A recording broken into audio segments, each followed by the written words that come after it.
Graça e paz a todos vocês. Aprendemos tanto sobre Bereia e sobre Tessalônica e sobre Atenas. A palavra bíblica está dada. O que sobressai para nós de Bereia? Vamos ler aqui o que está escrito em Atos.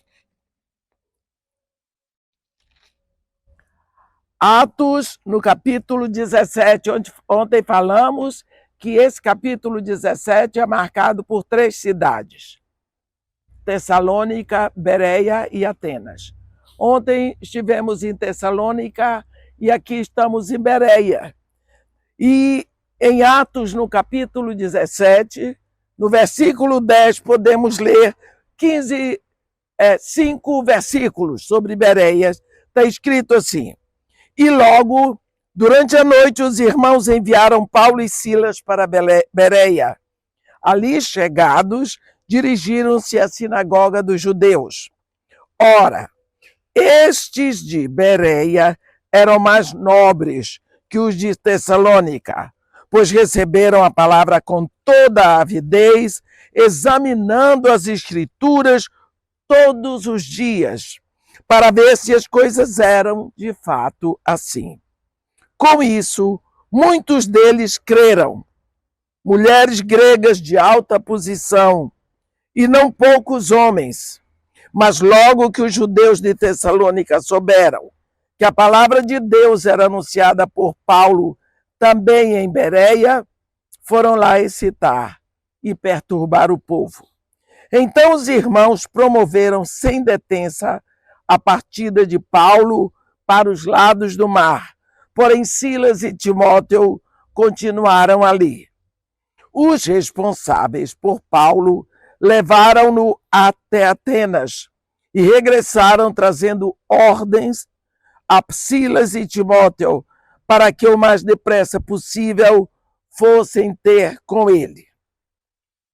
Aqui nós temos esta palavra que chama atenção para nós, de que a Bíblia aqui nos ensina a diferença de atitude de uma congregação para outra no receber a palavra. Aqui nós aprendemos que eles, em Bereia, encontraram um grupo de pessoas interessadas na escritura do Antigo Testamento. Deixa claro que eles se reuniam todos os dias para estudar, para examinar, para buscar, ver se aquilo que Paulo estava anunciando era verdadeiramente certo. Olha a diferença de nós hoje. Bebemos qualquer água suja que chega no púlpito. Qualquer pessoa pode chegar lá e trazer um engano, porque não conhecemos a Escritura, porque não vamos atrás para ver. E o fato de não conhecermos a Escritura nos leva a cair rapidinho na armadilha do engano. Jesus Cristo diz: errais por não conhecer as Escrituras. Então, quando não se conhece a verdade, muito fácil cair no engano. Esses de Tessalônica, a Bíblia está dizendo aqui, eram mais nobres porque eles levavam a sério. Nobreza tem a ver com verdade. Verdade tem a ver com integridade, com seriedade. Então eles levavam a sério a Escritura. Pensa que Paulo era aqui o homem, o arauto da graça. Ele está entrando com a graça. Porque a lei já existia. A Bíblia diz em João 1 que a lei veio através de Moisés, a graça e a verdade através de Jesus Cristo. Paulo ia na sinagoga, o que nos indica que aqui em Bereia havia sinagoga, lógico. Então, ele estava chegando ali com uma notícia diferente no sentido de ser bombástica. era quase que um choque. Porque aqueles judeus que estavam ali, eles estavam acostumados com a lei. Mas acontece que Paulo trazia o anúncio da graça. A graça não é para anular a lei, mas é dizendo que nós estamos no novo momento. Um momento que, enfim, Deus derrama a sua graça. Ele anuncia que ele quer perdoar, que ele está pronto para perdoar, que a dívida está paga e que só nós precisamos nos arrepender. Então agora você pensa um povo acostumado a ter que fazer tudo, agora diz não, está tudo pago. Porque a lei diz faça, a lei, a graça diz está feito.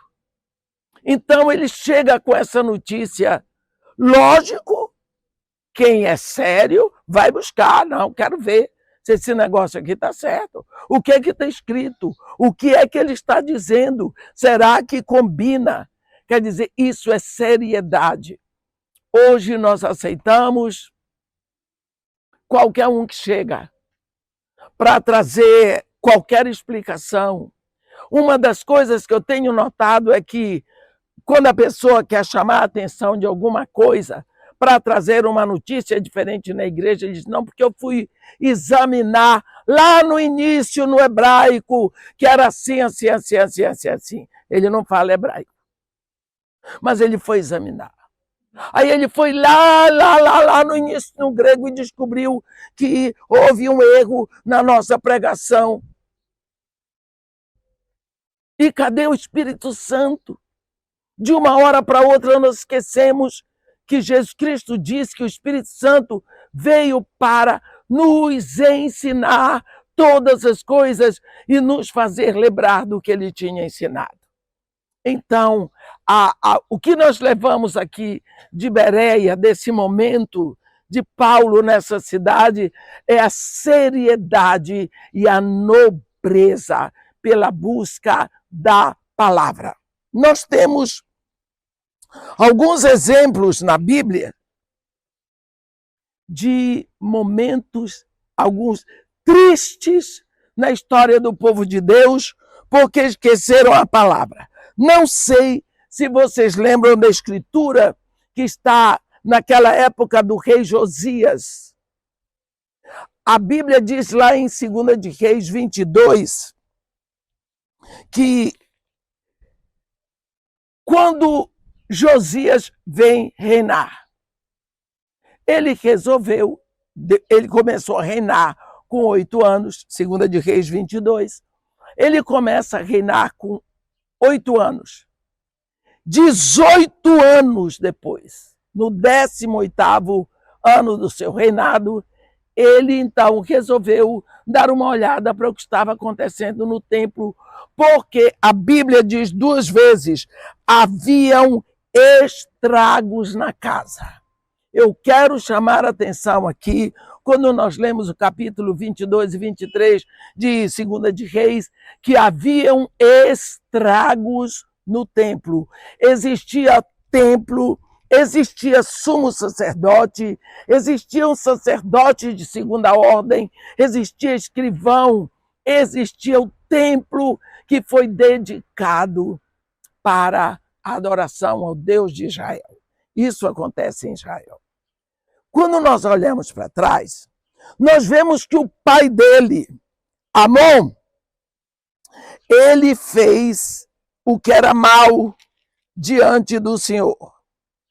A Bíblia diz, Manassés tinha 22 anos de idade quando começou a reinar e reinou 2 anos em Jerusalém. Sua mãe se chamava Mesulemete e era filha de Haruz de Jobatá. Fez o que era mal perante o Senhor, como fizera Manassés, seu pai. Quando você olha para o reinado de Manassés, tinha Manassés 12 anos de idade, quando começou a reinar e reinou 55 anos em Jerusalém. Sua mãe se chamava Hefzibá. Fez ele o que era mal perante o Senhor. Então você vê Josias, o pai dele fez o que era mal perante o Senhor. o avô dele fez o que era mal perante o Senhor. Quer dizer, você vê a sequência? Chega Josias. Josias diz, não, vamos dar atenção ao templo do Senhor. Mandou que se pegasse o dinheiro, o povo levava dinheiro. O povo ofertava. Não se contava nem o dinheiro. Você vê o desleixo pelo templo. Aí foram contar. O sumo sacerdote Ilquias, no versículo 8, disse ao escrivão Safã, achei. Eu fico olhando para a cara desse sumo sacerdote, dá vontade de dar uma sacudida nele.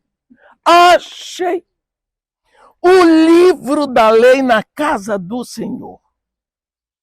Olha, o sumo sacerdote achou. Significa que ele não tinha o livro da lei na mão dele. Significa que o livro da lei não estava diante dele todos os dias. Achou aonde? Estava lá escondidinho, bem guardado, ninguém roubou, mas ninguém abria. Então, numa situação dessa, onde o livro da palavra de Deus não é lido, ninguém conhece a palavra de Deus. Quando nós damos uma olhada, nós vemos o que estava acontecendo. O que estava acontecendo ali? Eu vou dar para vocês um exemplo. Então o rei ordenou ao sumo sacerdote Ilquias, sacerdote da segunda ordem, os guardas da porta, que tirassem do templo do Senhor todos os utensílios que se tinham feito para Baal e para o poste ídolo e para todo o exército dos céus. Olha o que era queimado dentro da casa do Senhor. Olha quem estava sendo adorado. Ali era um centro de macumba. Ali era um lugar de feitiçaria. Quem estava sendo adorado, o objeto de adoração central era o diabo. Olhe mais. Também destituiu os sacerdotes que os reis de Judá estabeleceram para incensarem sobre os altos da cidade de Judá e ao redor de Jerusalém, como também os que incensavam a Baal, ao sol e à lua e aos mais planetas e a todo o exército do céu. Versículo 7 diz, também derribou as casas da prostituição cultual, que estavam na casa do Senhor, onde as mulheres teciam tendas para o poste ídolo. Versículo 11, também tirou os cavalos que os reis de Judá tinham dedicado ao sol, à entrada da casa do Senhor. Isso só um quadro rápido para vocês verem o que acontece num lugar de adoração, quando não tem a palavra de Deus. Quando o livro da palavra de Deus está fechado, já há 2 gerações. Existia o templo, existia sacerdócio de segunda ordem, existia escrivão, mas o livro estava fechado. A palavra de Deus não era pregada. A palavra de Deus era desconhecida. Então eles aceitavam todo tipo de lixo que podia entrar. Porque não tinham a nobreza que houve nos judeus que estavam aqui nessa cidade, em Bereia. Nós vemos Paulo agora chegando aqui nessa cidade. Qual é o material? O que é que aquele homem traz na mão? O que ele traz? O que foi entregue a ele para entregar? O evangelho da graça. Um evangelho em que Deus diz, ei, eu quero perdoar vocês. O meu desejo é perdoar. Eu quero que todos vocês conheçam o meu amor. E a minha maior expressão de amor, eu entreguei meu filho para morrer no lugar de vocês. Não precisa mais matar cordeiro. Não precisa derramar sangue de ovelhas. Eu quero que vocês venham para mim, mas venham através do sangue do meu filho. Esse é o caminho, essa é a mensagem que Paulo traz, a mensagem da graça. Porque enquanto a lei separou,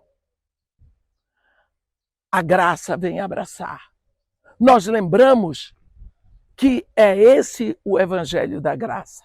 Quando nós olhamos, cada vez mais nós vemos a palavra de Deus retirada.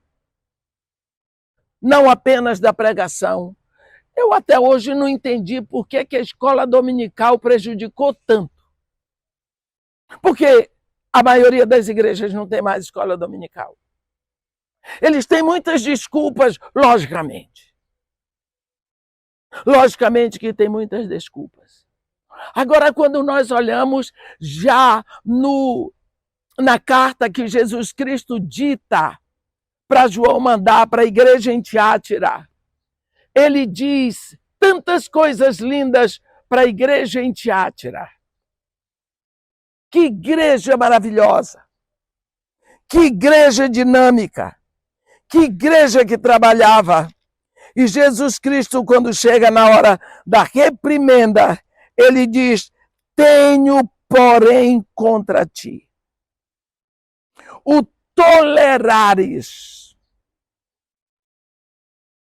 que esta mulher, Jezabel, que a si mesmo se declara profetiza, não somente ensine, mas ainda seduza os meus servos a praticarem a prostituição e a comerem comidas sacrificadas a ídolos. Olha, não existe uma aceitação, mas também não existe uma proibição. Existe uma tolerância. Estão engolindo o espírito de Jezabel. Não é que existia um demônio chamado Jezabel. É o mesmo ensino que Jezabel no Antigo Testamento trouxe. Quem foi Jezabel? Jezabel era uma princesa. Eu sempre acho que ela era bonita, porque para mim princesa é sempre linda. Então, para mim, Jezabel era uma mulher inteligente, elegante, bem vestida, culta, bonita. Né? Até o dia que eu vi a filha do Jinjuí, eu parei de pensar que princesa é bonita. Então, Jezabel era essa mulher. Naquela época, eram os pais que procuravam o casamento para suas filhas. Logicamente, o pai dela, Etbaal, rei do Tiro, sacerdote de Astarote, procurou um casamento de realeza, um casamento de nobreza para sua filha. Então ele casou a filha dele, a princesa Jezabel, com o rei Acabe de Israel. Olha que casamentão. Jezabel, que era sacerdotisa de Baal, em outras palavras, Satanás, ela firmou o objetivo dela: eu vou para Israel. Mas lá, a minha missão, eu vou instalar o culto ao meu Deus. E para eu instalar o culto ao meu Deus, eu vou ter que exterminar com o culto ao Deus de Israel. Ela teve esse desejo, esse sonho, essa missão, esse escopo.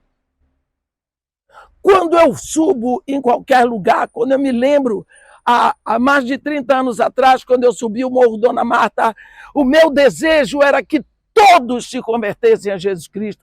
E eu, na minha imaturidade, disse para Jesus: Senhor Jesus, está vendo esse morro? 5 anos eu dou para o Senhor, vou dar ele todinho para o Senhor. Até hoje eu não dei. Lógico, não é como eu quero, mas eu achava que podia. Então, Jezabel, ela foi com esse ânimo.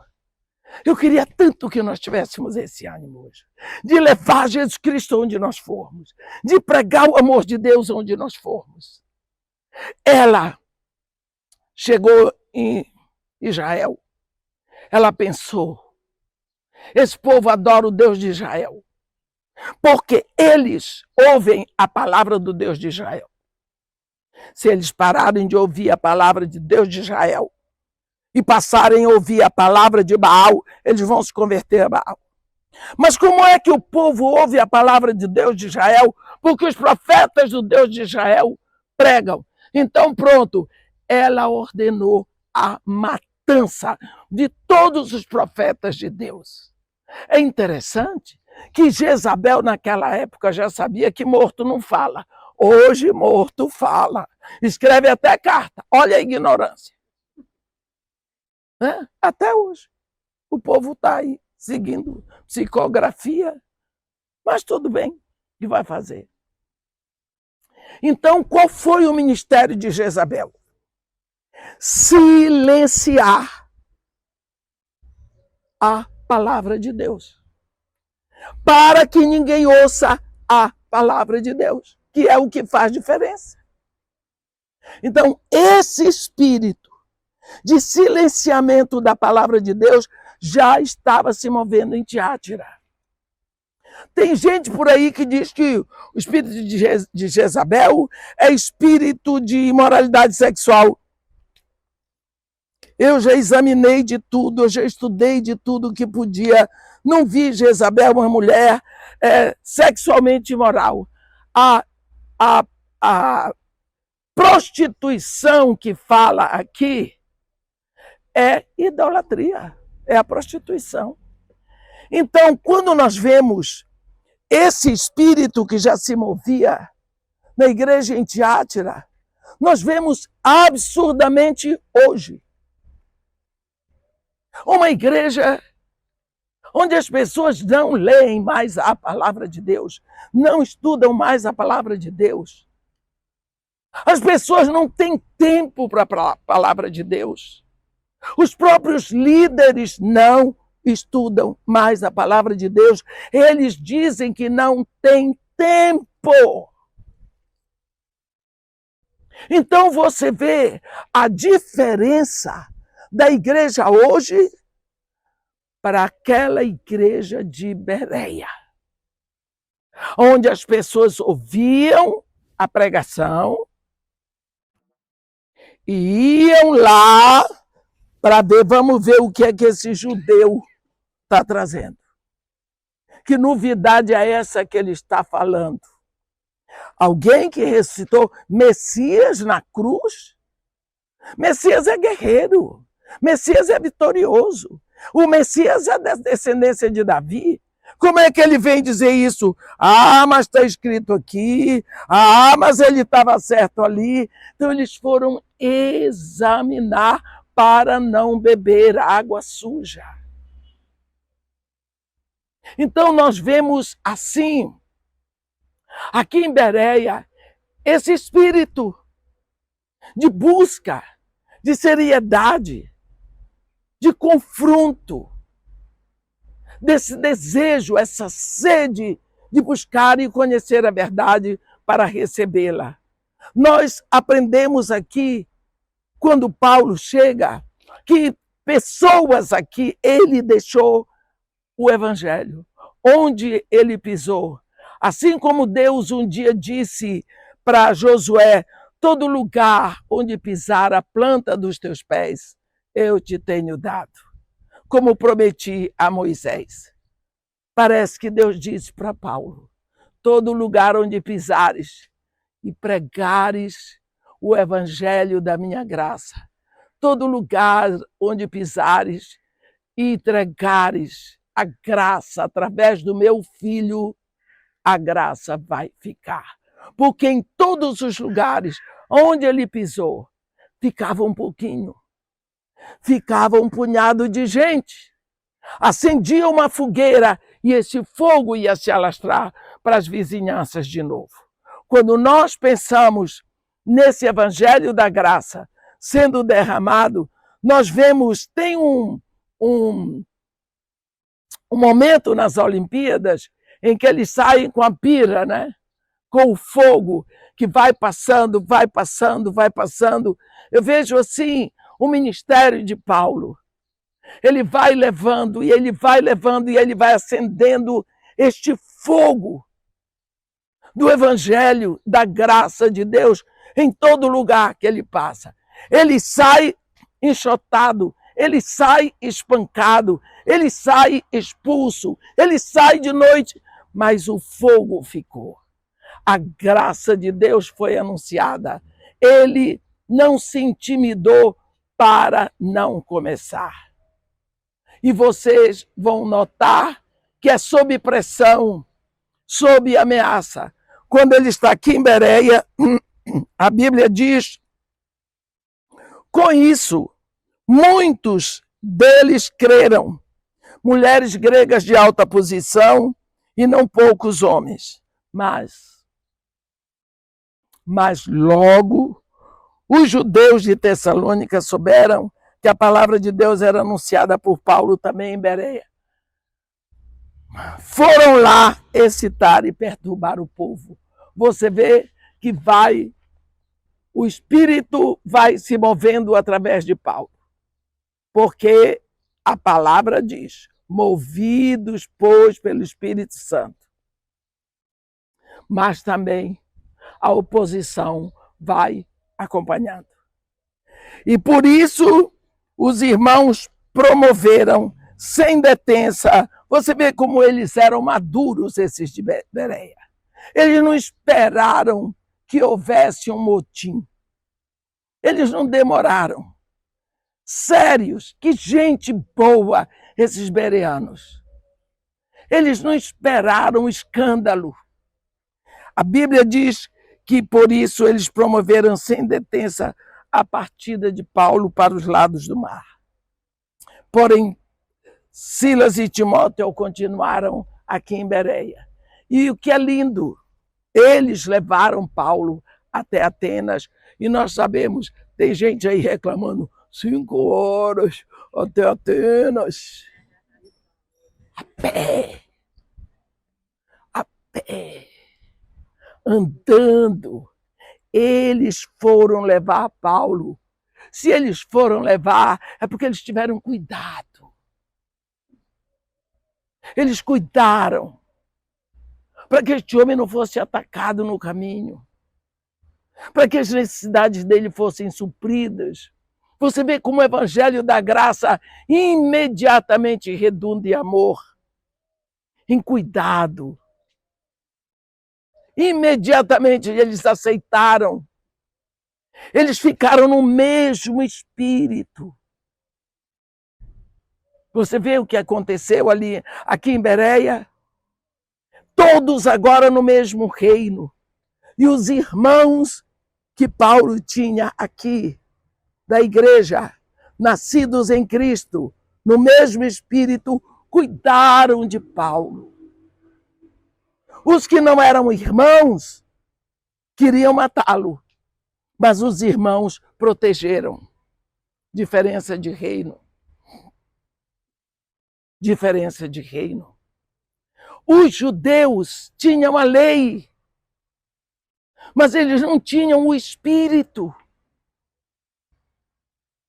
Essa briga que aconteceu na sinagoga dos libertos em Jerusalém, porque na sinagoga dos libertos frequentavam os judeus que não eram de Jerusalém.